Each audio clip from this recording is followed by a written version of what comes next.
আমার রাজনৈতিক জীবনে বিরোধী দলীয় নেতা, দূরদর্শী, এত বিচক্ষণ বিরোধী নেতা বাংলাদেশের রাজনীতির ইতিহাসে ইতিপূর্বে ছিল না, ভবিষ্যতে হবে কিনা আমার জানা নাই। উনি সংসদটার পরিবেশ এত সুন্দর করে গুছিয়ে কথা বলে রাখেন, আলহামদুলিল্লাহ। এবং সেই কারণেই ট্রেজারি বেঞ্চ এবং বিরোধী দল আমরা মিলেমিশে আইন পাস বলেন, সংসদে তর্ক বিতর্ক বলেন, যাই হোক না কেন, সব শেষে ওনার কারণেই একটা সুন্দর পরিবেশ নিয়ে আমরা সংসদ থেকে বের হয়ে আসতে পারি। আমি ওনাকে এই কারণেই দূরদর্শী বললাম যে উনি ওনার বাজেট বক্তৃতায় ওনার এই নির্বাচনী এলাকার সকল দায়িত্বটি উনি সুন্দরভাবে মাননীয় প্রধানমন্ত্রীর উপর ছেড়ে দিয়েছেন।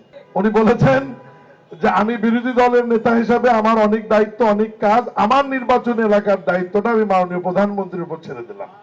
এরপরেই পরশুদিন মাননীয় প্রধানমন্ত্রী আমাকে ডেকে, যেহেতু স্থানীয় সরকার মন্ত্রণালয়ের অনেক গুরুত্বপূর্ণ বিষয় আছে আপনাদের এলাকার উন্নয়নের সাথে, উনি আমাকে আলাদাভাবে অনুশাসন জারি করেছেন যে বিরোধী দলের নেতার সঙ্গে সাক্ষাৎ করে ওনার নির্বাচনী এলাকায় গিয়ে মানুষের কি দাবি, ওনার কি চাহিদা, এগুলো আমাদের সীমাবদ্ধতার মধ্যে থেকে আস্তে আস্তে বাস্তবায়ন করবার জন্য।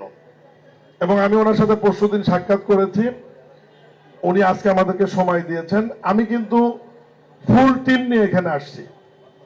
আমার একটু ভুল বোঝাবুঝি হয়েছে যে ওয়াসা এবং তিতাসের লোক আগে বললে হয়তো আমার জন্য সুবিধা হতো, কিন্তু ওনারাও আসছে রাস্তার মধ্যে আর কি।